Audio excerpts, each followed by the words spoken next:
Hola, vamos a abordar la fisiopatología del estado de choque. Recordemos que nada se compara con la permanencia a la cabecera del enfermo. Nada sustituye que nosotros estemos haciendo evaluaciones continuas del enfermo para que identifiquemos el paciente que cuente o que presente un estado de choque. Recordemos que lo que buscamos identificar es una adecuada perfusión tisular de nuestro enfermo y para esto debemos tener un conocimiento de lo que da en sí la perfusión tisular, que es sin duda una adecuada función cardiovascular, una adecuada función respiratoria y además que la microcirculación esté íntegra para poder entregar entonces el oxígeno tan deseado dentro de las células y que se pueda llevar a cabo los ciclos aeróbicos. Recordemos que el oxígeno entra al capilar pulmonar por una difusión simple. Entra del alveolo hacia el capilar pulmonar y ahí hay un porcentaje muy alto que va ligado a la hemoglobina y un ínfimo número o porcentaje va disuelto en plasma. Una vez que este oxígeno entra al capilar pulmonar y se adhiere a la hemoglobina, que a su vez está adherida al eritrocito, entonces viaja y llega finalmente al ventrículo izquierdo. Previamente llega por lo que es la vena pulmonar a la aurícula izquierda. Esta vena trae sangre oxigenada. Al momento de llegar finalmente al ventrículo izquierdo, al momento de contraer, lo eyecta a través de la aorta y esta lo transportará a todos los tejidos que forman órganos y que a su vez forman sistemas. Es decir, en esos tejidos entrará a una célula y llevará a cabo su función de crear ATP adecuado para un funcionamiento óptimo de nuestras células de todo el cuerpo.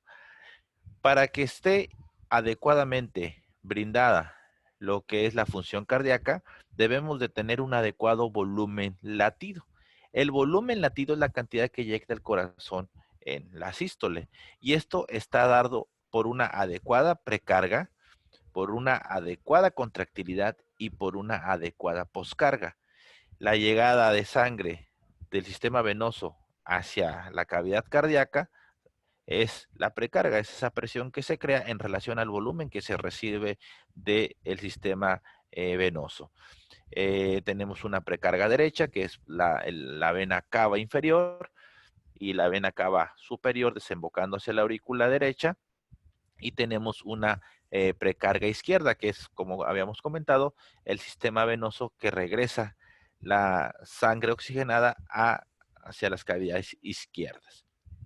Recuerden que el sistema venoso regularmente transporta oxígeno o sangre oxigenada, sin embargo, no siempre es así. En la circulación pulmonar se invierte esta situación. Por eso la vena pulmonar, las venas pulmonares regresan sangre oxigenada. Ahora bien, tenemos también dos poscargas, es decir, presiones de oposición a la salida de sangre de los ventrículos. En este caso tendremos una poscarga izquierda, que es dado por lo que es la aorta, que tiene una presión mucho más alta que la otra poscarga, que es la derecha, que es la arteria pulmonar.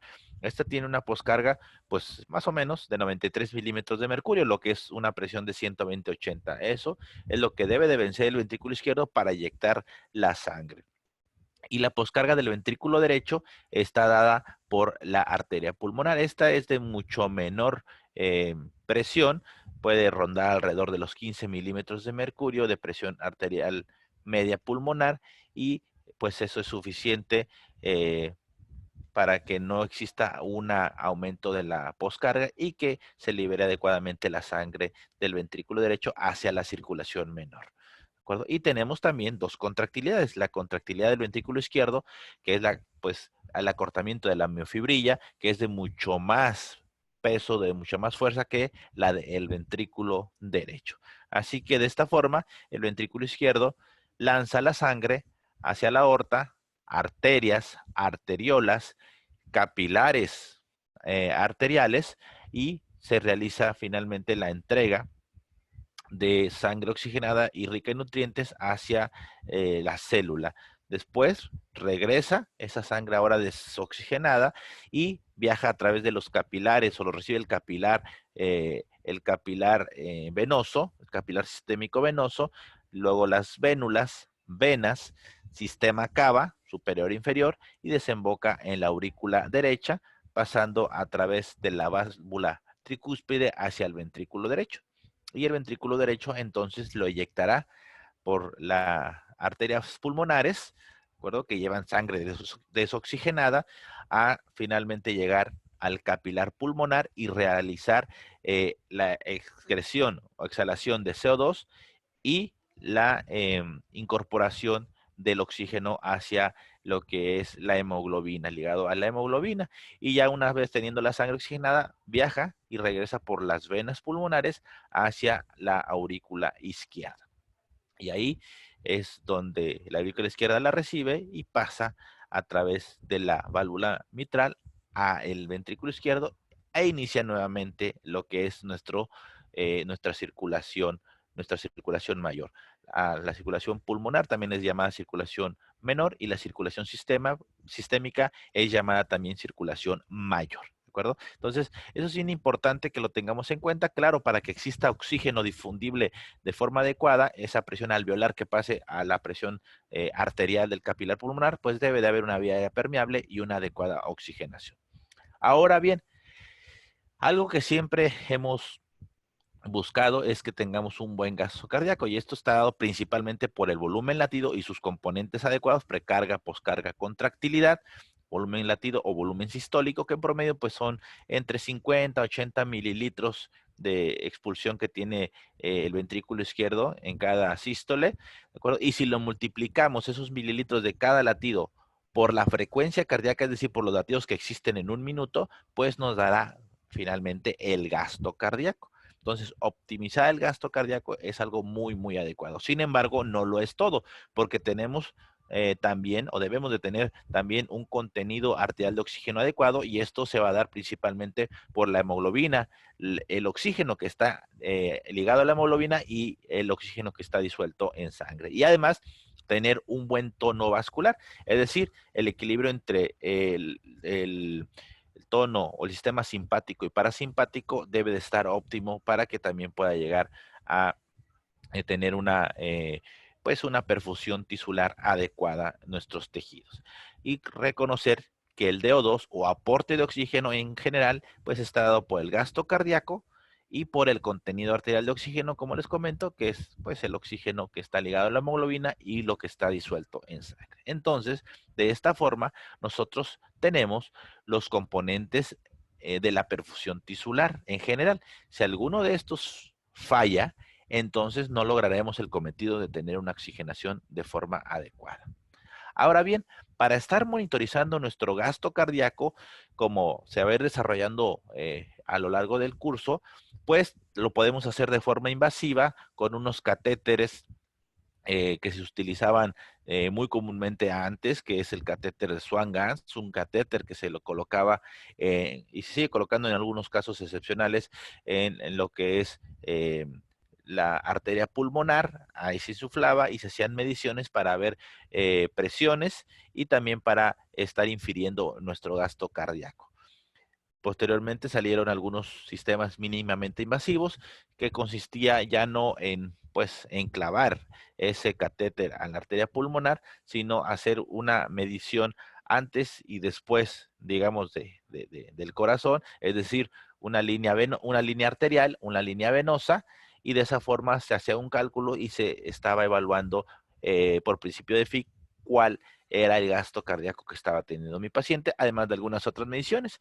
Y actualmente también se hace un monitoreo de gasto cardíaco, se podría llegar a hacer con un ultrasonido, evaluando por ahí el tracto de salida del ventrículo izquierdo, pues ahí es donde inyecta la sangre, y haciendo algunos cálculos para inferir el volumen que está saliendo y multiplicarlo por la frecuencia cardíaca y de esa forma obtener nuestro gasto cardíaco. Entonces, todo esto se va a ir desarrollando poco a poco, pero es parte importante que conozcamos el por qué necesitamos monitorizar nuestro gasto cardíaco, aunque vamos a saber que no existe tal cosa como un gasto cardíaco normal. Es decir, a nosotros nos tenemos que estar pensando que no nos interesa un número de gasto cardíaco X. De hecho, ni siquiera he hablado de número.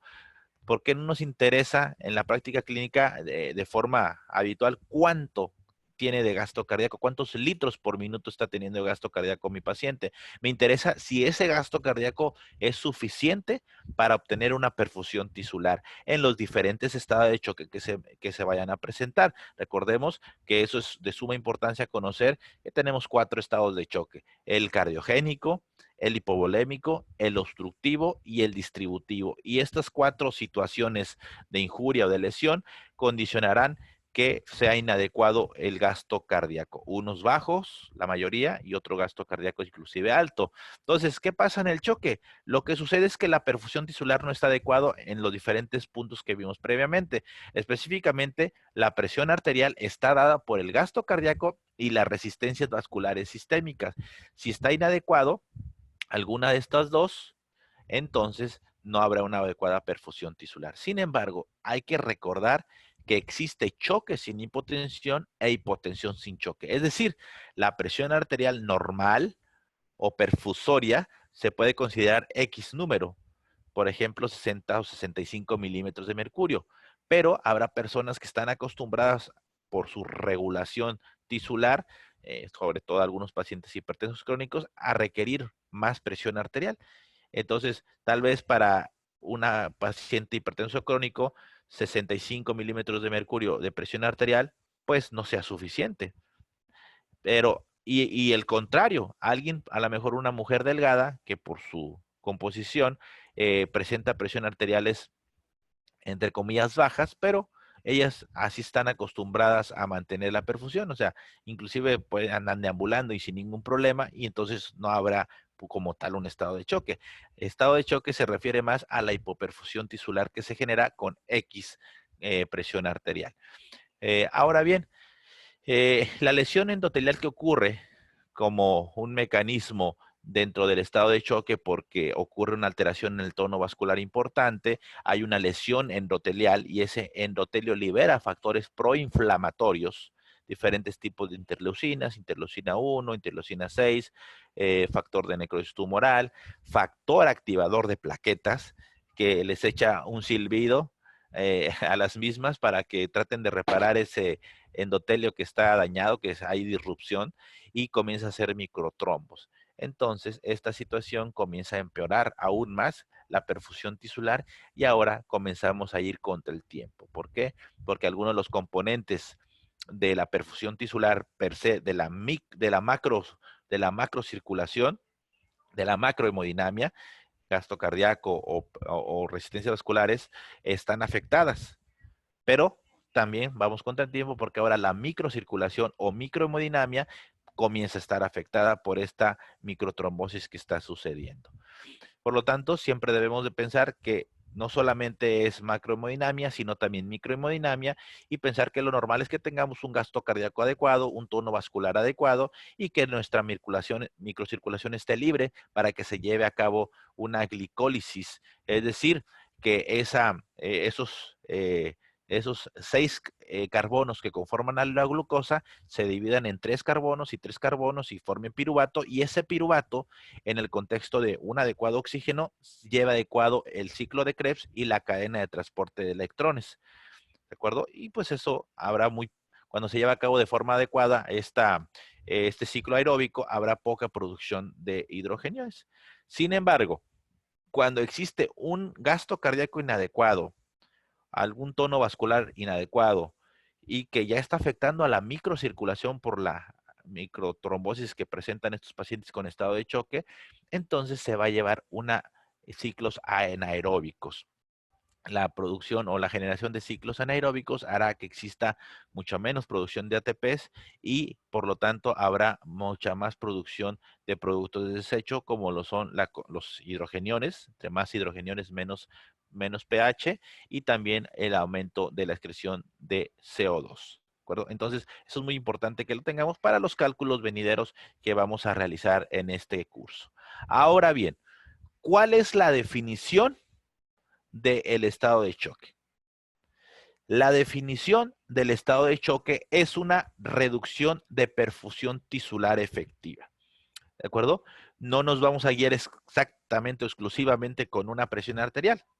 Esta disminución de la perfusión tisular efectiva genera un daño celular primero reversible, sobre todo antes de una hora, y posteriormente a esto irreversible y con daño a los órganos diana que a veces puede quedar secuelas permanentes.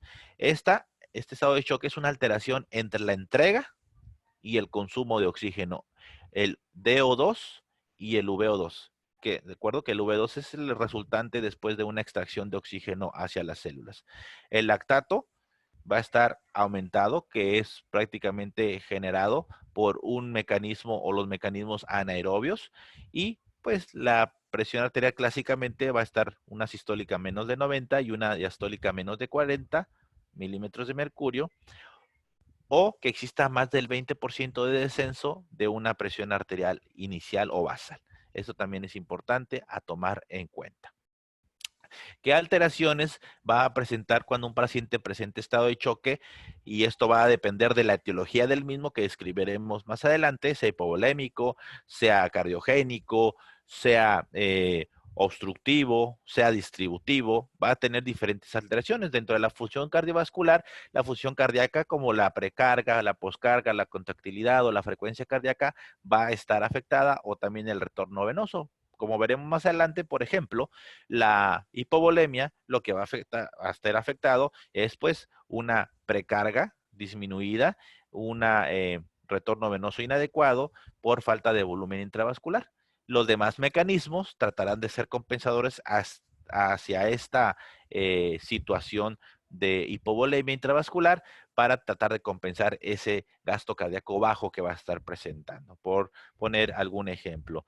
Esa distribución del gasto cardíaco va a priorizar a órganos diana, va a sacrificar a algunos otros que no son tan necesarios en este momento agudo, por ejemplo, esa generación, esa estimulación de generaciones de catecolaminas, ¿de acuerdo? Que va a ser un sistema prácticamente de defensa, un sistema regulador que va a causar vasoconstricción para mejorar la perfusión de los órganos importantes, pero sacrificará a algunos otros como la piel, y ya veremos que este es un dato muy importante para detectar a aquel paciente que esté teniendo un estado de choque. Entonces siempre esos sistemas intrínsecos reguladores, esos sistemas extrínsecos reguladores van a generar al final de cuentas catecolaminas que tratará de aumentar la frecuencia cardíaca, tratará de aumentar el tono vascular para mejorar la perfusión de los órganos principales, pero sacrificará algunos otros.